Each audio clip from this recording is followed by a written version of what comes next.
Okay, सर्वप्रथम मैं जितने लोग भी इस लाइव शो से जुड़े हैं हम उनका हृदय से स्वागत करते हैं एंड खुशी की दुनिया की पूरी टीम की तरफ से हम आपको अपना अभिवादन प्रेषित करते हैं। आप सबको नमस्ते। हम आपके शुक्रगुजार हैं कि आपने अपना बहुमूल्य समय निकाल करके हम लोगों के साथ जुड़ रहे हैं और ये इस इंटरेक्शन में रादर कह सकते हैं इस शो में आपकी जो सहभागिता है वो हमारे लिए निश्चित से इनकरेजिंग होगी। देखिए, शुरुआती दौर में ही मैं मैंने just I wanted to tell या इसको डिस्क्लेमर समझ लीजिए कि I don't have any certificate from psychology और I am not expert for this field. हमारा जो इंटरेक्शन है वो that is whatever I have acquired in last 40 years as a teacher, as a parent, as a vice principal, principal, administration, director, mentor director, chairman of a school, as a grandparent, as a friend, हमने जो भी इस 40 सालों में हमने acquire किया है, the knowledge I have acquired, the wisdom I have acquired, the insight, the experience, उसी को हम आपके साथ आज शेयर करने की कोशिश करेंगे। देखिए, सबसे पहले अगर हम बात करें तो कहते ये है कि साहब आजकल पेरेंटिंग बहुत मुश्किल हो गई है, इट्स नॉट दैट इजी, बच्चे बदल गए हैं, सोशल मीडिया का बहुत असर है, ये सब इतनी तरह की चीजें हैं। लोगों ने इतना हुआ खड़ा कर दिया है कि साहब इट्स वेरी डिफिकल्ट, मतलब parenting has become a very difficult task. देखिए, हम इस बात से एग्री करते हैं, लेकिन हमको एक दुष्यंत कुमार की कविता याद आती है, आप सबको भी शायद पता होगा। हो गई है पीर पर्वत सी पिघलनी चाहिए, हो गई है पीर पर्वत सी पिघलनी चाहिए, अब हिमालय से कोई गंगा निकलनी चाहिए। हो गई है पीर पर्वत सी पिघलनी चाहिए, अब हिमालय से कोई गंगा निकलनी चाहिए। सिर्फ हंगामा खड़ा करना मेरा मकसद नहीं, मेरी कोशिश है कि ये सूरत बदलनी चाहिए। हम चाहते हैं कि सिचुएशंस जो है वो चेंज हो जाए और लोग इसको थोड़ा सा लाइटली ले लें। तो इसी क्रम में हम चलते हैं लेकर के जरा पुरानी अपनी बातों को। ये हम लोग जब छोटे थे उस समय भी लोग बोलते थे कि लालयेत पंचवर्षाणि 10 वर्षाणि ताड़येत, प्राप्ते तु 16 वर्षे पुत्रम मित्र एव आचरेत। 5 वर्ष तक बच्चे को लाड़ प्यार करना चाहिए और उन्होंने कहा कि नेक्स्ट 10 वर्षों तक बच्चे को ताड़ना देना चाहिए। हम किसी कंट्रोवर्सी में नहीं पढ़ना चाहते हैं उस शब्द विषय इसको लेकर के, लेकिन जरा बच्चे को मार के देखिए, अब वो जमाना नहीं रह गया। लेकिन इस पर्टिकुलर ग्रुप में 5 साल से 10 साल यानी कक्षा 1 से लेकर के और 5वीं तक के बच्चों के पेरेंट्स को हमने इसलिए इंक्लूड किया है क्योंकि आप सभी लोग यंग हैं और आप एक ऐसे मुकाम में हैं जब आप अपने करियर को लेके, अपने बिजनेस को लेकर के आप खूब मेहनत कर रहे हैं, मतलब आप जी जान लगा रहे हैं। अब उस समय आपसे अगर कोई कहे कि भाई साहब बच्चे की पेरेंटिंग में आप क्वालिटी टाइम, सब लोग बोलते हैं क्वालिटी टाइम दीजिए, क्वालिटी टाइम दीजिए। आप कह रहे हैं मरने का फुर्सत नहीं है, क्वालिटी टाइम देंगे तो जो सुविधाएं हम दे पा रहे हैं वो नहीं दे पाएंगे। ये एक बहुत बड़ी बात है। लेकिन आपने देखा होगा कि हम शुरू से ही इसको स्मार्ट पेरेंटिंग कर रहे हैं, लेकिन एस को हमने ब्रैकेट में कर दिया। अगर वो एस जो है उसको हम यस समझ लें तो हमारे पास सिर्फ मार्ट बचता है। डी मार्ट है, कलकत्ता मार्ट है, डिफरेंट टाइप के मार्ट होते हैं। जब मार्ट का जो कंसेप्ट क्या है, मार्ट का कंसेप्ट है भाई, एक तरह की वो मार्केट है जहां आप जाते हैं, चीजें आपको एक जगह उपलब्ध हो जाती हैं, आप बड़ा कंफर्टेबल फील करते हैं कि भाई हम एक जगह गए सब सामान। लेकिन ध्यान रखिएगा कि वहां पर क्या क्या होता है साहब। वहां आपको किस एक चीज के साथ दूसरा चीज फ्री मिलता है। आप अपना क्रेडिट कार्ड यूज कर सकते हैं, आपको जिसकी जरूरत नहीं है वो भी आप चाहें तो ले सकते हैं। इसका मतलब ये हुआ कि हम जो पेरेंट हैं, जो हमारी स्मार्टनेस है, आप जरा ध्यान से देखिएगा, कहीं इसमें मार्केटिंग तो नहीं आ गई, कहीं स्मार्टनेस वाली बात तो नहीं आ गई। मैं बताऊं कैसे। आपका बच्चा जब कुछ परेशान करता है तो आप उसे मोबाइल दे देते हैं, अलाउ करते हैं टीवी देख ले, आप कहते हैं तो टैब ले ले। ठीक है, हम इस बात से एग्री करते हैं, आपको देना चाहिए, क्योंकि आपको भी तो व्हाट्सएप यूनिवर्सिटी में जाना है, वहां से आपको पीएचडी करनी है, डिफरेंट टाइप की चीजों को देखना है, आपको ऑनलाइन मार्केटिंग करनी है। वो हम एग्री करते हैं कि चलिए साहब आपने एक कर दिया। मैं एक घटना बता दूं कि मैं अपने एक स्टूडेंट के पास गुरुग्राम में गया था। गुरुग्राम में वहां मैंने देखा कि उसकी एक बच्ची है, दोनों पेरेंट्स उसके जॉब करते हैं। तो मैंने देखा ये कि उसके घर में एक पूरा रूम जो है वो खिलौनों के लिए रखा हुआ है। इतने खिलौने उसमें थे, इतने खिलौने थे। आप इस बात का हमेशा ध्यान रखिए कि खिलौने या गुड्डा गुड्डी मां बाप को रिप्लेस नहीं कर सकता। क्यों? क्योंकि उसके अंदर वो फीलिंग नहीं है, वो टच नहीं है। आप ध्यान से देखिएगा, अपने बच्चे का हाथ अपने हाथ में बिना मतलब का, सिर्फ डांटने फटकारने के लिए नहीं, प्यार से उसके बच्चे का अगर आप हाथ अपने हाथ में लेते हैं तो आपको एक अलग अनुभूति होती है। उसी को हम दिव्य अनुभूति कहते हैं। क्यों? क्योंकि वो साधारण नहीं है। ये इसी स्थिति में अगर आप अपने बच्चे के सर पर प्यार से हाथ रखते हैं, अगर उसके गाल पर ऐसे छूते हैं, तो बच्चे को एक अलग अनुभूति होती है। तो ये दूसरी बात है। लेकिन मैं जो कह रहा था कि वो जो हर 2 दिन के बाद एक खिलौना ले आके दे दिया, हर 1 2 दिन 3 दिन बाद। क्यों? क्योंकि पेरेंट्स ने समय नहीं दिया। पेरेंट्स ने जितना उनको प्यार और स्नेह देना चाहिए था उन्होंने नहीं दिया। अब एक और देखिए, बच्चा कहता है कि भाई हम जाते हैं, हमको जंक फूड चाहिए। आप भी चलो, आप भी खुश हैं, बच्चा भी खुश, आप भी खुश कि हाँ भाई चलो जो मांगता है हमने उसको दे दिया। जंक फूड मांगता है, आपने जंक फूड दे दिया। अगर जितनी ये चीजें हैं कंफर्ट जोन में, बेसिकली क्या होता है, हम चाहते हैं बच्चा कंफर्ट जोन में रहे। ये हम नहीं कर रहे हैं, करना नहीं चाहिए, क्योंकि अगर सब कर रहे हैं तो आपको करना ही पड़ेगा। लेकिन इसका थोड़ा दूसरा पक्ष भी है। अगर सपोज कर लें कि आपने बच्चे को अलाउ कर दिया कि भाई तुम टीवी देख सकते हो, आप कुछ मत करिए ना, जितना चैनल है सब इंग्लिश में कर दीजिए, आपका बच्चा इंग्लिश बोलना शुरू कर देगा। कुछ खास नहीं करना है, चैनल को इंग्लिश में कर दीजिए, उसको चैनलाइज कर दीजिए, टाइम फिक्स कर दीजिए कि भाई इसी टाइम में हम इसको देखेंगे। ये नहीं कि हम कुछ भी कर रहे हैं और हमारा सर नहीं खाएगा, इसलिए हमने क्या कर दिया, उस बच्चे को हमने दे दिया क्या, लो भाई तुम मोबाइल में बिजी रहो। छोटे छोटे बच्चों को देखते हैं कि क्योंकि बच्चा उसमें ऐसे ऐसे ऐसे ऐसे करता है, 2 साल 3 साल का बच्चा करता है, आपका बच्चा तो 5 से 10 साल के बीच का है।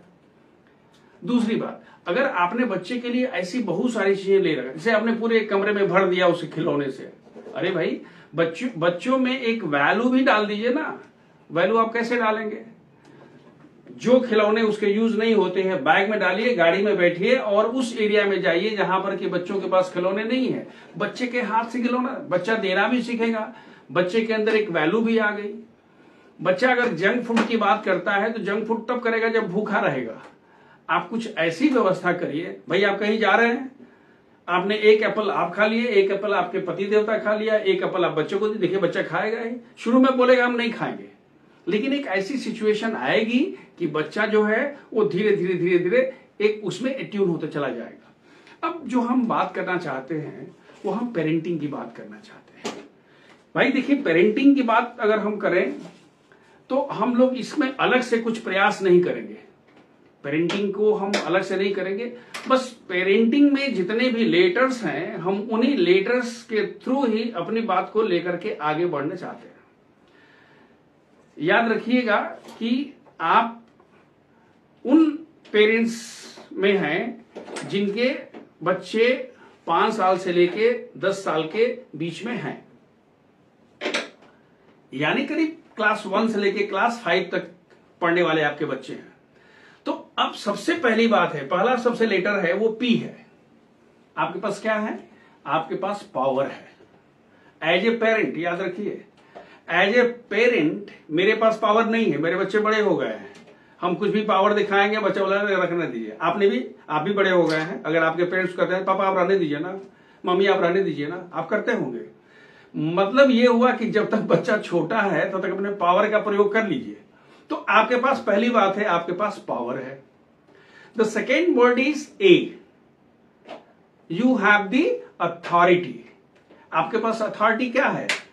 डिसीजन लेने का, कि बच्चा इस स्कूल में नहीं पढ़ेगा, एक्स स्कूल में नहीं पढ़ेगा, वाई स्कूल में पढ़ेगा, ये किताब नहीं पढ़ेगा, वो किताब पढ़ेगा, ये गाना नहीं सुनेगा, वो गाना सुनेगा। ये कहने का मतलब है कि you have power and the second thing you have the authority as a parent. याद रखिएगा, समय याद रखिएगा, जैसे जैसे बड़ा बच्चा होता चला जाएगा वैसे वैसे आपका पावर कम होता चला जाएगा। क्यों? क्योंकि बच्चे की पर्सनालिटी इवॉल्व होती चली जाएगी, और जैसे जैसे बच्चा इवॉल्व होगा, बड़ा होगा, उसका अपना अंदर वाला जो ईगो है वो बड़ा हो जाएगा, फिर आपको स्पेस तो देना पड़ेगा। अब जो थर्ड इसका पॉइंट है वो आपके पास है कि रीडायरेक्ट। आपके पास पावर है बच्चे को रीडायरेक्ट करने का। छोड़ दो यार, रीडायरेक्ट करने का क्या पावर है? बच्चा कोई भी काम कर रहा है, कहीं भी जा रहा है, तो आप उसको कह भाई आप ऐसे नहीं करना है। आपको याद होगा धोनी जी पहले फुटबॉल खेलते थे, लेकिन एक ऐसा वक्त आया कि उनको एक व्यक्ति विशेष ने कहा कि तू फुटबॉल नहीं खेल, क्या खेल? क्रिकेट खेल रहा है। रीडायरेक्ट करने के लिए, रीओरिएंट करने के लिए, that power is always with the parents. अब उसके बाद आता है आर हो गया। अब देखिए, फर्स्ट हो गया पावर, अथॉरिटी, रीडायरेक्ट कर दिया। उसके बाद अब है एम्पैथी। एम्पैथी मैंने आपको बच्चा बन के सोचना पड़ेगा। आपने कह तो दिया कि साहब क्या है, लेकिन आपको बच्चे की फीलिंग, आप जब तक बच्चा की जगह पर अपने आप को नहीं रखिएगा, हम सिंपैथी की बात नहीं कर रहे हैं, उसमें दया का भाव नहीं होना चाहिए। आपको अपने आप को बच्चे की जगह रख के देखना पड़ेगा कि हाँ, हमारा जो डिसीजन हो रहा है, जो बात हो रही है, जो बच्चे का परफॉर्मेंस है, उस पर कुछ असर है क्या। तो हमारे पास ये चौथा पॉइंट था, एम्पैथी। पांचवा पॉइंट आपके पास जो है वो है पावर टू से नो। बच्चे को नो सुनना सिखाइए। आपने देखा होगा जीवन में आपको नो बहुत जगह मिलता है। सामान्यतः बच्चों की आदत ये हो जाती है कि जो भी करता है, हमने बच्चों को चूचू का मुरब्बा बना के रखा। जो बच्चा कहता है हम ठीक है बेटा, तुम ठीक है बेटा, नहीं, आप ये डिसाइड करिए। क्योंकि पावर तो आपके पास है, अथॉरिटी आपके पास है, तो आप ये डिसाइड करिए कि हाँ, हमें कब बच्चे को नो कहना है और कब बच्चे को यस कहना है। एक बार जब बच्चे को नो सुनने की आदत पड़ जाएगी तो जीवन में वो कर लेगा, तब आपको बहुत परेशान होने की जरूरत नहीं होगी। तो अब आपने कह दिया नो। अब एक आता है टी, टीच करने के लिए। टीच मतलब physics, chemistry, math, science, Hindi, English नहीं। जीवन में बच्चे को टीच करने के लिए बहुत कुछ है आपके पास। You can teach a number of things, the skills in life, the way child should behave, the way child should move, the stand, smile। मैं तो आप कहता हूं, आप ध्यान से देखिएगा, अगर आप चाहते हैं कि आपका बच्चा फ्रेंच सीख जाए, आप फ्रेंच में बात करना शुरू कर दीजिए। तात्पर्य यह हुआ कि अगर आप चाहते हैं कि हमारा बच्चा कहीं इंप्रूव जाए, हर चीज के लिए कोचिंग और ट्यूशन और मास्टर नहीं, कुछ कुछ आपको अपने भी करना पड़ेगा। तो you have the power to teach the child. Then next point comes, you have the power to intrude। आप उसके डोमेन में घुसने के आपके पास पावर है, क्योंकि बच्चा जब तक चौथा पांचवा में है आपको अलाउ करेगा। जैसे जैसे बच्चा बड़ा होगा कहेगा आप रहने दीजिए, मुंह फुला लेगा, बात नहीं करेगा, खाना खाना छोड़ देगा। तो अभी जब तक ये समय है इंट्रूड करने का, यानी पावर ऑफ इंट्रूड, उसमें आप घुस जाने का है, घुस करके रीडायरेक्ट करने का है, अपनी अथॉरिटी को यूज करने का है, you can always do it. Next point is negotiate. आप नेगोशिएट कर सकते हैं। कभी कभी होता है कि आप कह रहे हैं बच्चा नहीं मान रहा है, तो हमने ये नहीं कहा कि हमने कह दिया, आप ही ने तो कहा नो, हमने नो कहने की कहा, लेकिन हमने नेगोशिएट करने के लिए भी कहा है कि if you want you can negotiate with the child. क्यों? क्योंकि हो सकता है कि जो आपका स्टैंड पॉइंट है और जो बच्चे की जो डिमांड है उस हिसाब से है, तो आप कहीं बीच का रास्ता निकालिए, बच्चे को समझने दीजिए। मतलब ये हुआ कि पेरेंटिंग में we have to have the flexibility. आपके अंदर लचीलापन होना चाहिए। ये नहीं कि हमने कह दिया, एक बार हमने अध्यादेश जारी कर दिया, साहब वो नहीं बदलेगा, ऐसा नहीं होता है। तो एक बार अगर आप नेगोशिएट की बात आती है, फिर लास्ट में जो पावर है, पावर ऑफ गुडनेस। आपके अंदर जो डिविनिटी है, जो गुडनेस है, वो तो आपके पास है। उसको तो आप मतलब क्या कह सकते हैं, वही तो है जो बच्चा अपने पेरेंट्स से लेता है। हम अपनी बात बता देंगे कि हम आज से बहुत दिन पहले, जब हम बहुत छोटे थे, तो मेरे पिता जो थे वो बिल्कुल साधारण व्यक्ति थे, लेकिन बहुत सारे व्यक्तित्व का मेरा जो एट्रीब्यूट्स है वो सब हमने उन्हीं से लिया है। क्यों? क्योंकि दोज थिंग्स केम ऑटोमेटिकली। अब हम आते हैं कि साहब ये तो भाई बातें हो गई कि इतना हम कर सकते हैं। अब आपके मन में जरूर विचार आएगा कि सर करना क्या है? वो तो ठीक है, हमारे पास ये पावर है, ये पावर है, ये पावर है, ये पावर है।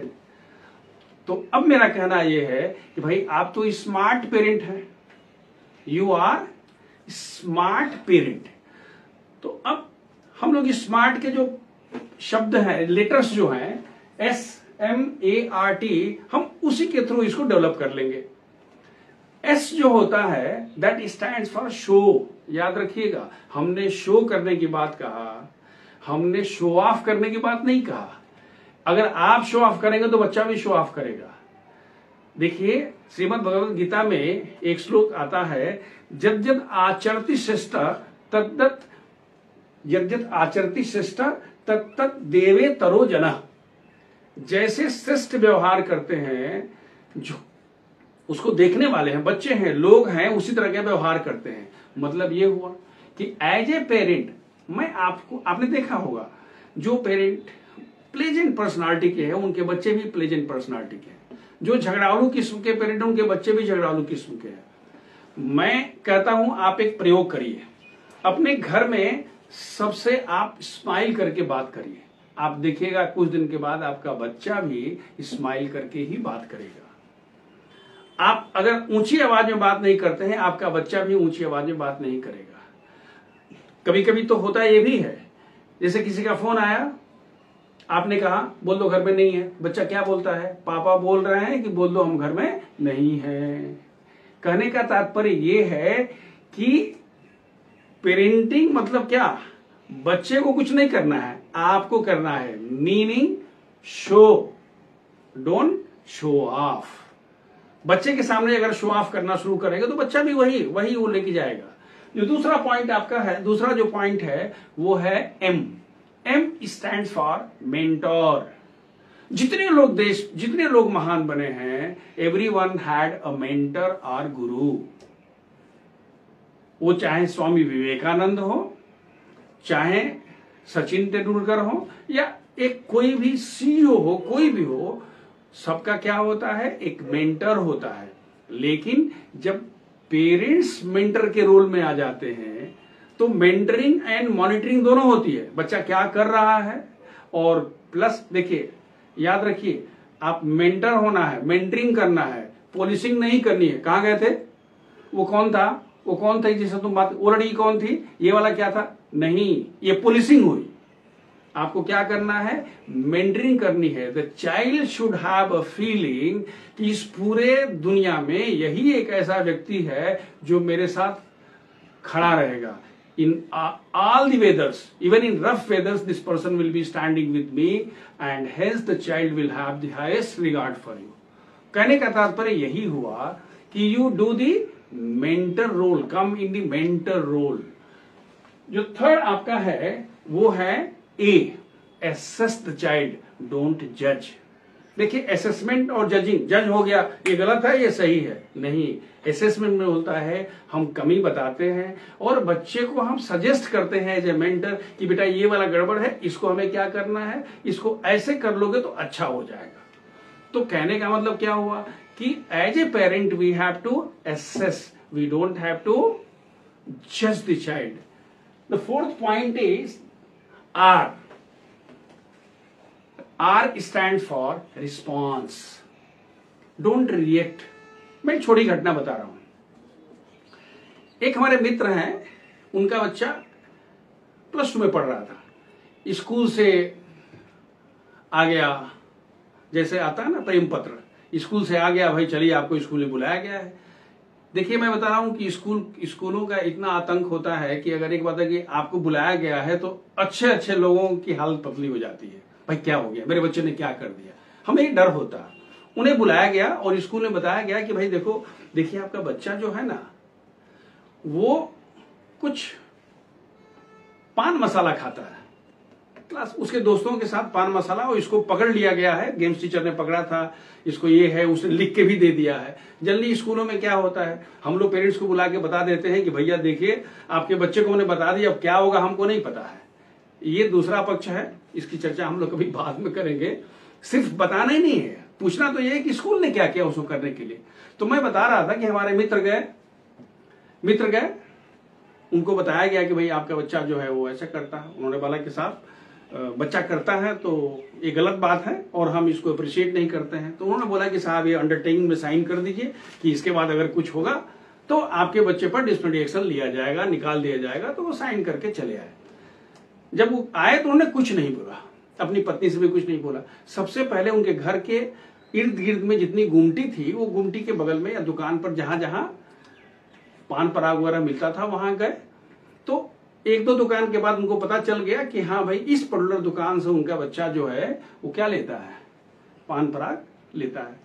तो जो सिंह जी की गुमटी थी उसे पूछा कि उन्होंने बता दिया कि हाँ साहब ये है भाई, आपके बच्चे के पास मेरा 70 रुपया बाकी है। तो उन्होंने कहा ठीक है ये 70 रुपया रख लीजिए और ये 100 रुपया एक्स्ट्रा रख लीजिए। हमारा जब बच्चा अगली बार आएगा तो उसको बोल दीजिएगा कि तुम्हारा पुराना पैसा का हिसाब हो गया है और ये 100 रुपया एक्स्ट्रा भी दे दिए हैं ताकि तुम आगे लेते रहना, ठीक है। बस उस मेरे बच्चे को बता दीजिएगा। जो भी हुआ, बच्चा आया खेल करके, बच्चा अपने रूम में जाके बंद हो गया। मतलब क्या हुआ, बच्चा गया होगा दुकान पर, बताया होगा, क्योंकि हर बच्चा चाहता है कि अगर हमने गलती किया है तो मेरे पेरेंट्स को जानकारी ना हो, और अगर पेरेंट्स में हो भी तो माँ को हो जाए, बाप को तो बिल्कुल ना हो, क्योंकि घर में सबसे खतरनाक प्राणी वही होता है। तो वो बच्चा रूम में बंद हो गया। थोड़ी देर में वो ड्यूटी से अपना आए तो उनकी पत्नी ने कहा कि देखिए ना, वो आया है तभी से कुछ नाश्ता भी नहीं किया शाम का और वो रूम में बंद है। उसको खुलवाया गया। वो बच्चा जो है उसकी आंख सूजी हुई थी। और 11th-12th में बच्चे क्या करते हैं, 11th-12th में बच्चे बहुत सेंसिटिव होते हैं। उसने एक कागज पर अपने पिता को एक पत्र लिखा था कि मैंने गलती किया है, ये किया है, ये किया है, हम आज से ऐसा नहीं करते हैं, वगैरह वगैरह करके वो अपने पिता को दे दिया। पिता ने कुछ नहीं किया, पिता ने उसको हग कर लिया, उसको अपने गले में लगा दिया। कहता है कि अगर तुम पान पराग खाता है, तुम शराब पीता है, तो भी तू हमारा बेटा ही है, लेकिन अगर नहीं पिएगा तो हमको अच्छा होगा, हमको अच्छा लगेगा। याद रखिए, ये रिस्पॉन्स वाली बात है। और ये दोनों की जो प्रगाढ़ता है वो बढ़ गई। अब मैं एक दूसरा एग्जाम्पल बता रहा हूं। मैं अपने ऑफिस में मैं बैठा था, एक बच्चे ने कुछ बदमाशी किया, उसके पिताजी को बुलाया गया, बोला भाई आपका बच्चा जो है, हम लोगों के सामने उन्होंने बेल्ट निकालना शुरू किया। कहता सर रुकिए, इसका पहले दवाई करने दीजिए। हमने कहा क्या हुआ भाई, आप क्यों दवाई? नहीं सर आप नहीं समझते ना, ये पहले इसको दवाई हमको कर लेने दीजिए। अब उसको हमारे बड़े बड़े जो सीनियर टीचर्स हैं उसको पकड़ रहे हैं कि साहब आप क्या कर रहे हैं? नहीं सर रुकिए ना, हम इसको दवाई इसके कर दे। अच्छा ठीक, चलो तुमको घर बताते हैं। ये वाला क्या है, ये रिएक्शन है। आपको क्या लगता है 11th-12th के बच्चे को बेल्ट से मार देने से बच्चा सुधर जाएगा? ऐसा नहीं है। कहने का तात्पर्य ये है कि जब भी अगर हमारा बच्चा कुछ ऐसा काम करता है तो we don't have to react, we have to respond. और जो सबसे लास्ट की बात है वो ये है कि टी में आपने क्या बोला, T stands for tune the child, don't tight. Tune करिए, याद रखिए टाइट कर दीजिएगा तो टूट भी जाएगा, ये पॉसिबिलिटी है। लेकिन जब ट्यून करेंगे तो there will be a very beautiful melody from there, उससे बहुत सुमधुर संगीत निकलेगा, क्योंकि आपके पास इधर भी जाने का ऑप्शन है, उधर भी जाने का। टाइट में सिर्फ क्या होता है, एक ही तरफ जाने का ऑप्शन होता है, या तो इस तरफ जाइएगा इस तरफ, जबकि ट्यूनिंग में दोनों का होता है। वो आपके रिक्वायरमेंट के अनुसार, आपकी इच्छा के अनुसार वो क्या होगा, ट्यूनिंग होगी। तो हम ये चाहेंगे कि बच्चे को क्या करना है, टाइट नहीं करना है, ट्यून करना है। So you tune the child. ये हमको लगता है कि आप जिस ग्रुप के बच्चे हैं, जिस ग्रुप के जो पेरेंट्स हैं, उनके लिए ये सही है। देखिए, मैं अपने इस शो को खत्म करना चाहेंगे, एक निदा फाजली की एक शेर है। निदा फाजली की शेर इस तरह से कुछ आती है कि अपना गम लेके कहीं और न जाया जाए, अपना गम लेके कहीं और न जाया जाए, घर में बिखरे हुए सामा को सजाया जाए, घर में बिखरे हुए सामा को सजाया जाए। घर से मस्जिद है बहुत दूर चलो यूं कर लें, घर से मस्जिद है बहुत दूर चलो यूं कर लें, किसी रोते हुए बच्चे को हंसाया जाए। याद रखिए, ये जो शेर है इसमें वो बच्चा नहीं है, वो भगवान है, वो खुदा है। आप जिस बच्चे के पालक हैं, जो बच्चा आपको मिला है, वो ईश्वर का रूप है, वो खुदा है आपके लिए। बड़ी ईश्वर की कृपा है कि उसने आपको इस नेमत से नवाजा है, आपको यह आशीर्वाद दिया है। तो अपने ईश्वर को खुश रखिए, वो लिविंग गॉड है। बच्चा तो बच्चा जैसा काम करेगा ही। आप 35 साल 40 साल की उम्र में 9 साल 8 साल वाले बच्चे की मेच्योरिटी लेवल वो एक्सपेक्ट मत करिए कि नहीं साहब बच्चा ऐसा नहीं करता है, ऐसा नहीं करता है। इसीलिए हमने कहा था बच्चे के प्रति एम्पैथी रखिए, बच्चे से सहानुभूति रखिए और अनकंडीशनल लव। भाई बच्चा तो हमारा ही है ना। सबसे पहले हम अपने बच्चे को, हम बच्चे के अगर पालक हैं तो हम बच्चे के खुशी के साथ खुश होंगे। अगर बच्चा हमारा नीचे फील कर रहा है, लो फील कर रहा, तो हम उसके लिए सहारा बनेंगे। लेकिन वो हमारे लिए जो ईश्वर का दिया हुआ ब्लेसिंग है, उसका हमको हमेशा सम्मान करना है, इज्जत करना है। हम इसके बाद बच्चों को उनकी पढ़ाई लिखाई में कैसे मेंटरिंग करते हैं, उनके टाइम मैनेजमेंट को कैसे हम सेट करें, इस तरह के डिफरेंट टॉपिक्स पर हम लोग चर्चा करेंगे। और आप सबने अपना बहुमूल्य समय दिया, हमारे साथ जुड़े, हम आपका हृदय से धन्यवाद करते हैं। ये इस तरह के जितने भी हैं, हमारा खुशी की दुनिया हम लोग अवेलेबल हैं, यूट्यूब पर भी हैं। आपसे सिर्फ रिक्वेस्ट ये है कि अगर आप फेसबुक पर हैं तो फेसबुक पर आप लाइक कर लें या आप उसको फॉलो कर लें, ताकि जितनी भी हमारी एक्टिविटीज है, जो भी हमारे नए वीडियोस आते रहेंगे या जो भी कार्यक्रम होते रहेंगे, आप तक सूचना पहुंचती रहेगी। इन्हीं शब्दों के साथ एक बार पुनः आपको हृदय से धन्यवाद और ढेर सारी शुभकामनाएं और आपके बच्चे को ढेर सारा प्यार और आशीर्वाद। Thank you so much.